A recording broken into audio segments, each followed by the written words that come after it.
Voilà. Alors, il faut rentrer dans le processus et dans le concept du whiplash. Alors, un whiplash, c'est quoi? Vous faites un accident de voiture, quelqu'un vous emboutit à l'arrière, vous avez un choc, vous ne vous y attendez pas, ça donne un whiplash. Un whiplash, c'est comme un accident, hein, c'est un choc sur la vertèbre, on appelle ça aussi le coup du lapin, aussi communément ou plus vulgairement, et ça va créer une dysfonction au niveau de la vertèbre. Cette vertèbre qui va se mettre en torsion, qui va un peu se bloquer, les facettes ne vont plus être bien mises les unes face aux autres, donc on va avoir une douleur qui peut provoquer des maux de tête, des torticolis, etc., avec des contractures, tout ce qui entoure finalement avec de l'inflammation, etc. Donc ça donne, c'est la définition du whiplash et de ses conséquences. Alors, je donnais une fois, j'intervenais dans un congrès à Cannes, à Atman, à Sophia Antipolis, au collège Atman d'ostéopathie, et j'intervenais dans un congrès pour le burn-out.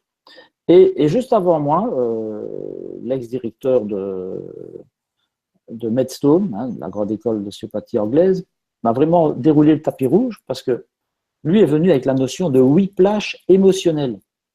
Et ça, c'est magnifique parce qu'en fait, vous avez la notion de strain et la notion de…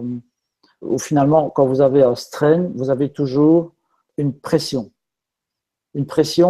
qui part et qui vient. Et finalement, ça, c'est la vie. Il y a l'aller, il y a le retour, il y a le jour, il y a la nuit, il y a le chaud et le froid, le yin, le yang, etc.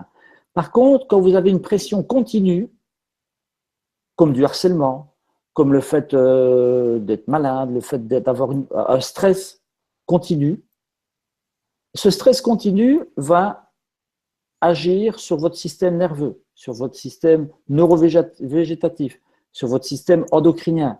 Tout ça, ça va agir.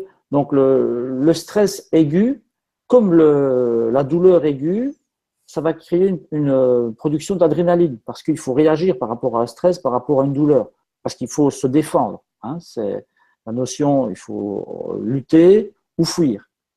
Maintenant, s'il y a un stress continu ou une douleur continue, ça ne va plus provoquer une production d'adrénaline, mais une production de cortisol par les surrénales.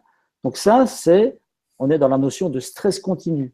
Et là, c'est la notion finalement de whiplash émotionnel, puisque tout ça, ça va dérégler le système hormonal, et à un moment donné, ça va faire sauter un fusible. Et le fusible qui va sauter, c'est justement la vertèbre.